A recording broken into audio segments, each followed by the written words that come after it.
walking around in some kind of fog. I think we're all in a trance. People are talking in symbols. Everyone's sort of floating through this fog of symbols and unconscious feelings.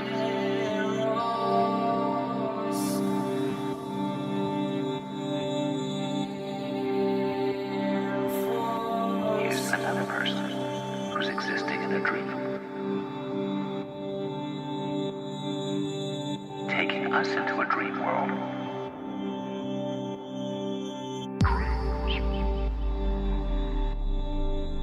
Hello and welcome back to the Lucid Dreaming Podcast. This is episode 6 and I have a bunch of follow-up and news and updates. There's a lot going on, so let's get to it. The first thing I wanted to bring up is in regards to the last episode where I was discussing meditation and dream yoga and the Tibetan Buddhism practice of lucid dreaming, and I can't believe I didn't even mention Charlie Morley. Charlie Morley is a lucid dreaming teacher. In fact, the only person I know that teaches lucid dreaming in that official manner, or as a I don't know if he does anything else, but it looks like that's his career and that's what he does. So I know there's people teaching online, and there are online courses, and sort of people write guides and so on. The guides on the Dream Views forums are pretty much acting as guides and teachers, but I think Charlie Morley is again the only one I know of that teaches this on a regular basis and is a sort of official teacher, I suppose. So I highly recommend checking out Charlie Morley. He has a book on Amazon. He has a whole tour of workshops and lectures. And it's fascinating. He teaches, as far as I understand, as far as I know, a combination of sort of Western techniques and the Tibetan Buddhism dream yoga techniques. So it's very, very fascinating. I've just ordered his book, and I can't wait to read it. I am working right now on Robert Wagner's book, and it's a good one. It's a very strange one, but it's really good so far. So we'll see how it goes. But check out Charlie Morley. I'll link to his website, and he has a great TED video about lucid dreaming and nightmares. So I'll post that as well. It's cool stuff. Also, in the last episode, I was talking about the wild technique, or at least my version of it. And I mentioned this in a previous episode as well, that there are so many techniques now and sub-techniques, and people are giving a name to each one. It's almost overwhelming, which is why I talked about just one technique, at least the last episode. But I saw a great post on Reddit by the Modern Ninja, as he's called, and which really sort of put an order in a lot of these things and explaining what each one is. And again, there's people are coming up with new ones every day. It's there's wild and dialed and filed, and it goes on. And all these acronyms, I don't know if they're helpful or just confusing at this point. But again, I think he made a very good distinction, in addition to elaborating on each one, is that most of them really fall under two categories, which are the wild and dialed, I suppose, wake-induced lucid dreaming and dream-induced lucid dreaming. Some are ones that you activate from an awakened state, and some that you're activating from a dream state while you're in the dream. So really, all of the variations usually fall within those two, and then there are device-induced lucid dreamings and things like that. But for the most part, it's all about these two categories, and everything falls under that. Again, I think trying all of these are not useful, at least not at the same time. Maybe dedicating a good amount of time, at least a few weeks, to each technique to see what works for you, and just to give them a try and get the feel for them, but not just to jump from one to the other. So I just wanted to mention that, and I'll link to his guide, the article that he put together which is a great clarification on a lot of these. So check that out in the show notes. So on to some news. A few things have been going on, and the first of them is that again, a couple of emails showed up in my inbox. One of them is from the Lucidity Institute. So if you haven't heard yet, Stephen LaBerge is behind the Lucidity Institute, and they sent a newsletter update saying that they're working and getting closer to releasing the Nova Dreamer 2, which is the second iteration that they've been working on for, I suppose, 5 years, which I can understand that. The nickname they gave it is N2D2, which I thought was funny. And it's apparently coming out in a few months. People who attend his retreat in Hawaii will be able to sort of beta test the first devices, but they did release a little survey questionnaire asking questions about people uses and things like that. And I think it would be a good idea. I'll link to that as well, to go on and fill and give them more information and more data that they can go by. I don't know if and when this actually will come out, and I'm curious to see what will come out, but it should be interesting, and it's kind of nice to actually get some updates. They're not very active in the lucid dreaming arena these days, other than these yearly retreats that he does. So this is gonna be interesting. We'll see when it finally comes out. Another company or someone, they're very shy, I would say, entity that I've encountered before, called Nidra Dreaming, have teased with their own lucid dreaming device that they at least told me in an email is 100% effective, which is a big claim. So I'm a little doubtful, but who knows? Maybe somebody figured it out. I don't think so, especially that it's so secretive, and I didn't really get much info on how their device works or anything like that. But they also sent an update suddenly after months of being quiet.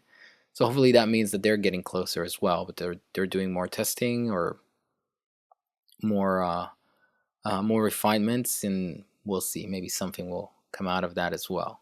I'm always hopeful, and I'm always encouraged and want to encourage anyone who's working on things like that. I just I've myself backed literally every lucid dreaming campaign, or every anyone who's working on things to try to promote lucid dreaming.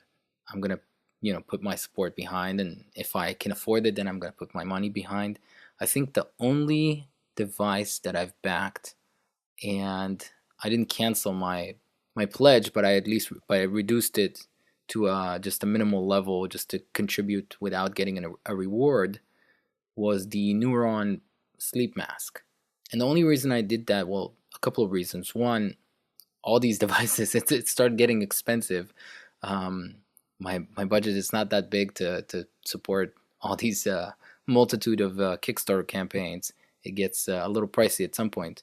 But the other reason was that device in particular seemed to be more about their sleep cycle thing, where I forgot the name of it. It escapes me right now, but the whole idea was a polyphasic sleep, I believe, where people try to sleep sporadically throughout not sporadically, but every once in a while throughout the day, something like 20 minutes every 3 hours or 4 hours, and this device is supposed to help you do that somehow. And I wasn't even quite sure how, but the REM detection and lucid dreaming aspect of it seemed like an afterthought and a sort of addendum.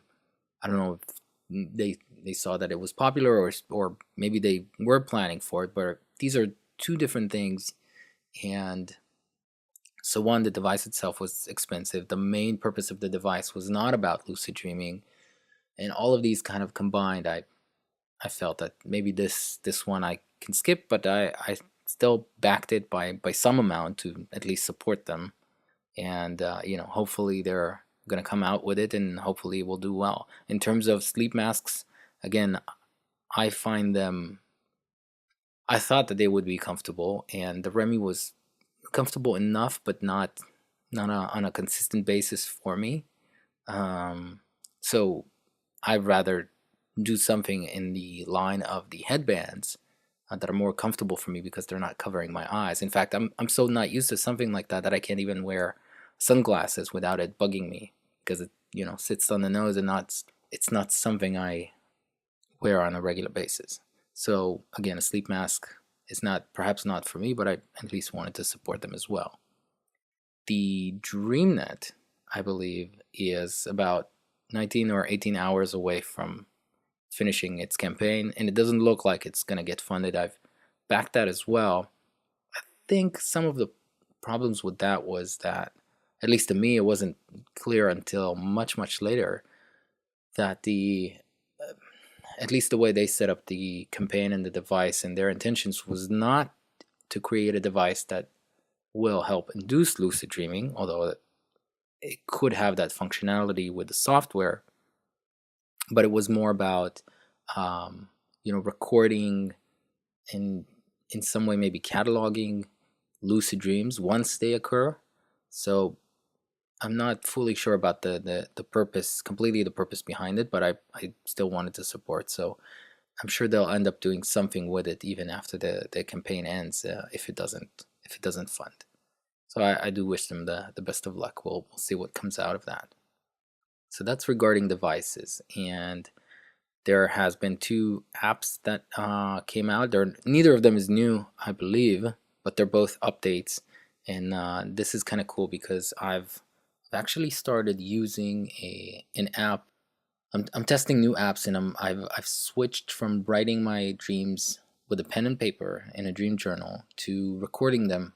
Basically, it's a voice transcript. So I'm reading it to my iPhone, and it's writing it down. It's not actually saving the audio file, which is it's too bad. I wish it could do both at the same time. Perhaps there's an application that does that, but for the most part, it's just writing down my speech. And there are two apps that came out. The first one is Lucid Dream Ultimate, which I've been using for about a week now. It is in some ways it is pretty basic, but it's kind of nice. It's updated. It's has a clean interface. It's simplistic but very nice, and it does a job. It can remind you of to do reality checks. Again, with some basic settings, but very convenient. The other one that came out is an updated version of Lucid Dreamer, which was also actually on Kickstarter. It didn't fund, but the guy who made it actually went ahead and decided to update the app and pretty much give everybody who either backed it or the folks over at Reddit at R Lucid Dreaming and give a lot of people free update to the full features of the app. And it looks really good. I've started testing it as well and seeing all the features and functionality of it. It's a little more robust and it looks really, really good. So I'll update once I had a chance to play around with it a little more. So these are all the updates for today. And I thought I'll move directly into the subject I wanted to talk about, and it's a strange one. But I wanted to talk about the levels of lucidity.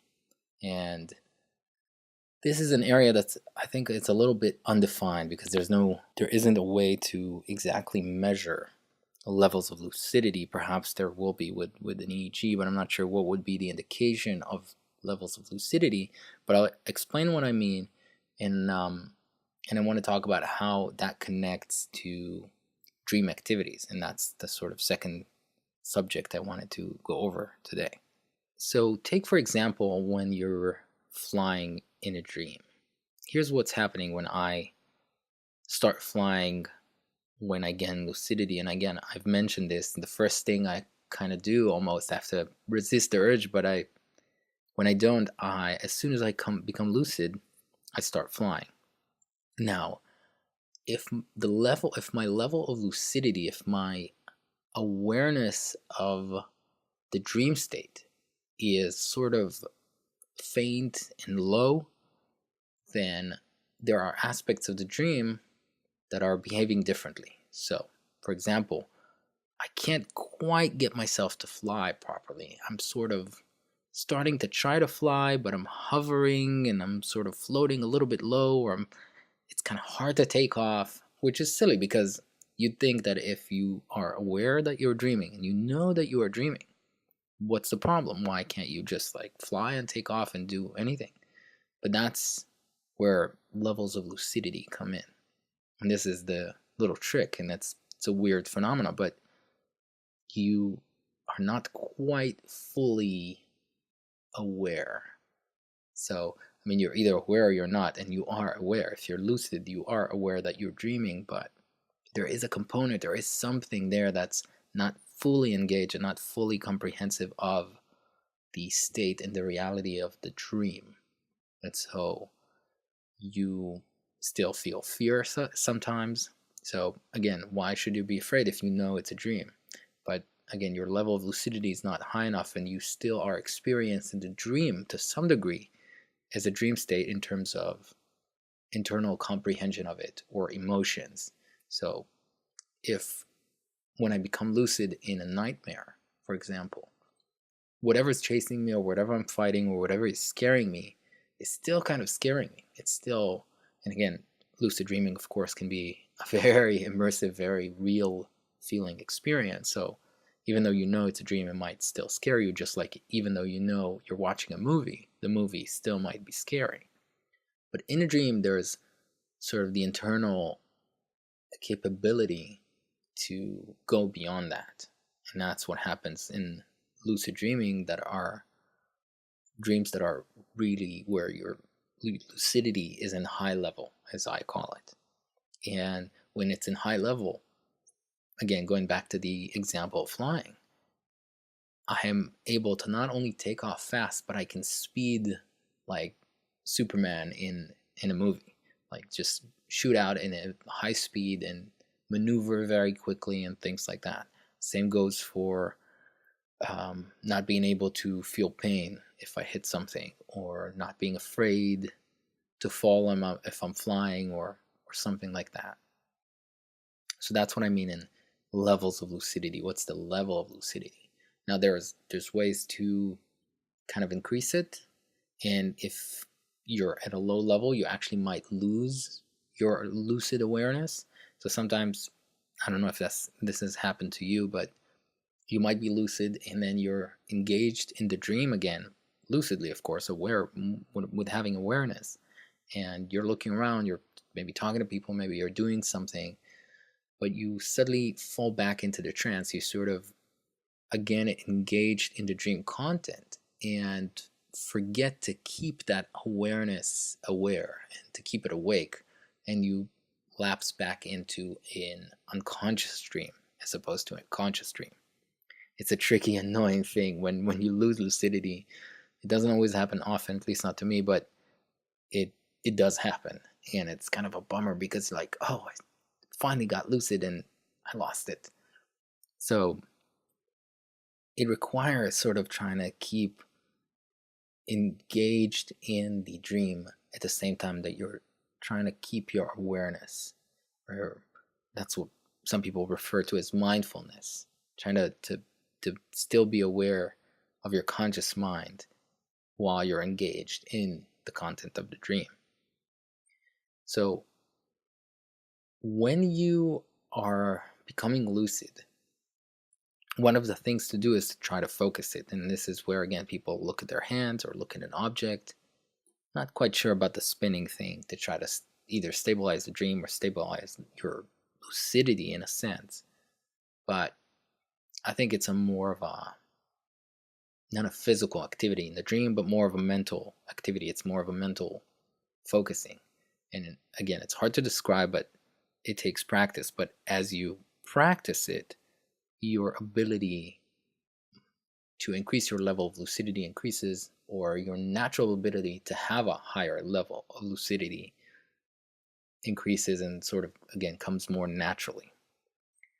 And this is where it connects to dream activities. I think one of the fun things, of course, is to practice and experiment and try to do different things. And there was a quick conversation about this on Twitter today, and it's kind of fun, and it made me think of this. Somebody asked, "What what are your favorite activities, other, of course, than flying and sex and lucid dreams?" And I started thinking about all the things that I either have done or wanted to do in a lucid dream. And I love one of the things I like about the Dream Views forum, of course, other than being a great resource for lucid dreaming, is they they have, or at least they used to have, they probably still have. I haven't been on in a while, but it's a very active forum, and they had the task of the month and task of the year, or challenge of the month and challenge of the year. And every month they had a different challenge of trying to do something, and it always getting weirder and weirder, different strange activities, anywhere from things like breathing underwater to visiting an alien planet. Or there was a really great one a while back, a very funny one of, in the dream state, trying to remember a waking memory and write it down in your waking memory journal in the dream. Basically reversing the roles. Instead of writing a dream journal in waking life, writing a waking journal in your dream life. And some of these sound silly, but they're not very easy. But I think what they do is they exercise your sort of mental muscle of conscious awareness, especially because some of them, first of all of them, if you're planning ahead of time to try to do something, which I think helps a lot, because otherwise you'll forget, or you just go back to flying or whatever the dream around you is. But if you're trying to remember to do something, you need to connect to your waking awareness to even remember to do it. Because often enough, you get into the dream, you become lucid, and forget it. Forget waking life, forget everything else. You're again in your big playground, and you just go for it and start flying or do whatever you want. So it takes effort to actually remember what you wanted to do in the dream. So that's the first thing. The other thing, if you're trying to remember an actual memory from waking life, you'd be surprised how difficult it is. Give it a try. And I think that's exercising the same muscle that is thinking consciously and having conscious awareness while in a dream state, in a dream awareness. And that activity always, I find, increases your sort of level of lucidity. And other than that, I think exploring and trying different dream activities is just working the muscles of being able to control the dream. I don't think necessarily, by the way, that controlling the dream is always the goal. Sometimes just being aware of the dream and letting it happen is one thing. But for me, for example, most of my dreams, lucid or regular dreams, happen in from a sort of hovering third person perspective.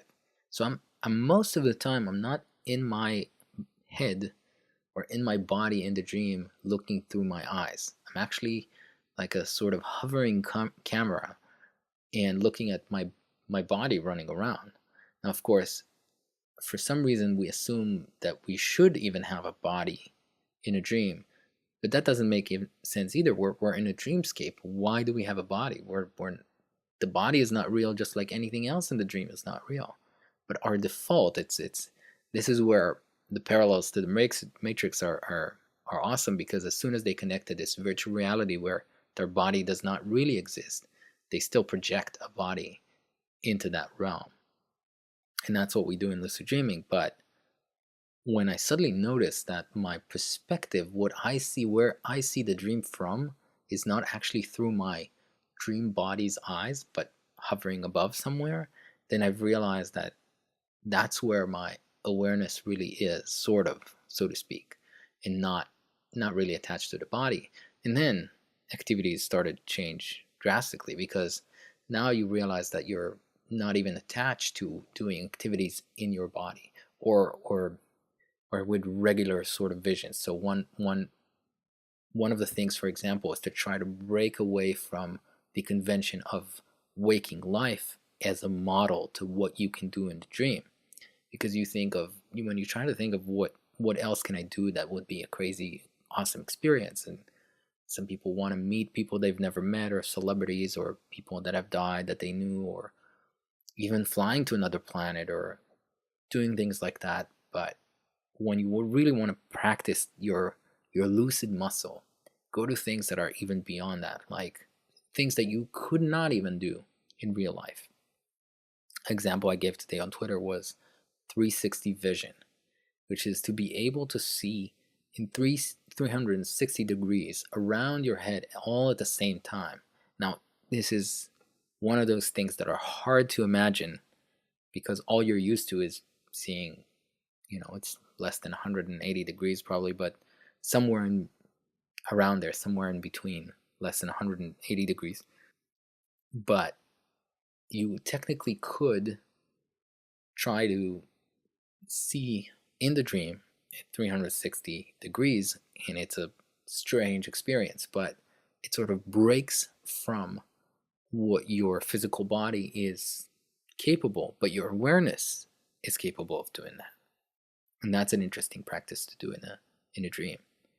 And I believe the more you break from what you could only theoretically do in regular waking life, then you're actually activating more and more of that lucid ability. And I encourage you to just give it a try. Do things that you make your body disappear, change your body into something else. Robert Wagner, in his book, in one of his interviews, gave the example that in I think his first lucid dream, or one of his first lucid dreams, he was looking at his hand, and then suddenly became a tiny dot, a speck of awareness, and flew right into his hand, and flying through the crevices of his skin, or between the atoms, or something like that. So something that's vastly different, exploring the nanoscale, or exploring the macro scale, flying into space, flying into the sun, exploring atoms and molecules, things that are sort of really out of the ordinary in that sense, and not just activities that you could or would do if you could in waking life. So explore that. See how far you can take it. See how much you can break from the norm and do something that is really out of the box, so to speak. And let me know what you've done and what you've succeeded in doing. And try to notice what your level of lucidity is. Is it sort of faint, and I don't mean just, how vivid or focused the dream is, but how much your awareness is full. Your conscious awareness is full when you become lucid. It's once you start paying attention to that, it's something that reinforces itself, and it becomes more clear. And you see that if it's very faint, you might sort of lose lucidity and fall back into the dream trance. Or if it's much higher, your control level is higher, you can manifest things quicker or better, you can create or see fuller scapes, or dreamscapes or landscapes within the dream, and so on. So play around, see what you can come up with, and let me know. I would love to hear about your adventures in the dream world. So I hope this was enjoyable for you as it was for me. I'm getting fond of doing these podcasts, and I hope to continue on somewhat on a regular basis. I'm sorry that I don't always post an episode on the same day of the week, but my schedule is kind of hectic sometimes, so my apologies in advance. But I will do it on a regular basis for as long as I could, because this has been fun so far. So again, thank you for listening. I hope you enjoyed this episode. You can always find me on lucidsage.com or on Twitter at @thelucidsage. Thank you again. Sweet and lucid dreams.